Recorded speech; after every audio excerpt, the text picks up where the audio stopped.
টিওয়াইসি sports এবং Gaston আদুলের মতে আগামীকাল ভেনেজুয়েলার বিপক্ষে যে ম্যাচটা আছে সেই ম্যাচে নিকো গঞ্জালেসকে লেফট ব্যাকে ট্রাই করতে যাচ্ছেন লিওনেল স্কালোনি।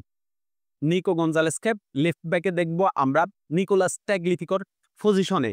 নিকোলাস ট্যাগলিফিকো আপনার স্কোয়াডে আছে এবং হচ্ছে মার্কোস একুনা স্কোয়াডে আছে। এই দুজন লেফট ব্যাক স্কোয়াডে আছে এবং আরেকজন লেফট ফুটেড সেন্টার ব্যাক কিন্তু স্কোয়াডে আছে, তিনি হচ্ছেন লাউতারো রিবেইরো। এই তিনজনকে বসিয়ে তিনি নিকো গঞ্জালেসকে দিয়ে লেফট ব্যাকের চিন্তা করতেছেন এবং এই চিন্তাটা নাকি শুধু এই ম্যাচের জন্য না, এই চিন্তাটা ২০২৬ বিশ্বকাপ নিয়ে আপনার নিকোলাস ট্যাগলিফিকোর ব্যাকআপ হিসাবে নিকো গঞ্জালেসকে চিন্তা করতেছেন লিওনেল স্কালোনি লেফট ব্যাক পজিশনে। লিওনেল স্কালোনির এই সিদ্ধান্তটা আপনার কাছে কেমন মনে হইতেছে এটা আপনি কমেন্টে জানান।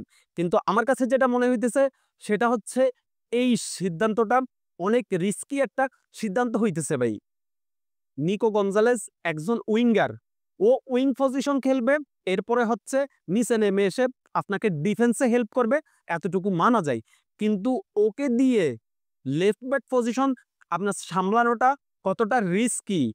আমরা যে ইউরোপের যে বিগ টিমগুলোর বিপক্ষে খেলবো, ধরেন ফ্রান্স, এরপরে হচ্ছে স্পেন, আপনি জাস্ট চিন্তা করেন যে লামিন ইয়ামাল ফেস করতেছে নিকো গঞ্জালেসকে, নিকো গঞ্জালেস লামিন ইয়ামালকে ফেস করতেছে, জাস্ট এটা চিন্তা করেন মানে কিরকম বাজে একটা অবস্থা তৈরি হবে চিন্তা করেন। এই যে আপনি আগামীকাল যে ম্যাচটা আছে ভেনেজুয়েলার বিপক্ষে, এই ম্যাচে নিকো গঞ্জালেসকে দিয়ে আপনি সফলতা পাইতে পারেন। কারণ নিকো গঞ্জালেস এই টিমের কাছে আপনার ওইভাবে আহামরি কোনো পরীক্ষার মুখোমুখি হবে না। কিন্তু আপনি যখন খেলতে যাবেন হচ্ছে স্পেনের বিপক্ষে, ফ্রান্সের বিপক্ষে, এরপরে হচ্ছে পর্তুগালের বিপক্ষে, তখন নিকো গঞ্জালেস আসলে কতটা সার্ভিস দিতে পারবে, নিকো গঞ্জালেস কতটা পারফর্ম করতে পারবে।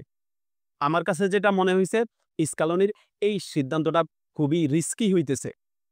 আপনি নিকোলাস ট্যাগলিফিকোর ব্যাকআপ হিসাবে অনেককেই তো ডাকছেন স্কোয়াডে। আমরা দেখছি ভ্যালেন্টিন বারকোকে ডাকছেন। ওকে তো ইউজ আপনি ভালোভাবে করতে পারতেন। কিন্তু ওকে আসলে গেম টাইম ওইভাবে আপনি দেনই নাই টোটালি। হুলিও সোলার, যিনি হচ্ছে বর্নমাউথে খেলে, বর্তমানে আর্জেন্টিনার আন্ডার-20 ওয়ার্ল্ড কাপে স্কোয়াড আছে এবং দুর্দান্ত পারফর্ম করতেছে। আপনি তাকে নিয়েও কিন্তু প্ল্যান করতে পারতেন নিকোলাস ট্যাগলিফিকোর ব্যাকআপ হিসাবে। কারণ ওইখানে ও আন্ডার-20 ওয়ার্ল্ড কাপে সে দুর্দান্ত করতেছে। সামনের যেই কয়টা ম্যাচ আছে, এই কয়টা ম্যাচ আপনি ওকে স্কোয়াডের সাথে রাখলে এবং নিকোলাস ট্যাগলিফিকোর পরিবর্তে কিছুটা গেম টাইম দিয়ে তাকে হচ্ছে আপনি তৈরি করতে পারতেন। কিন্তু আপনি টোটালি একটা রিস্কি সিদ্ধান্ত নিতে যাইতেছেন। আমার কাছে স্কালোনির এই সিদ্ধান্তটা পছন্দ হয় নাই ভাই।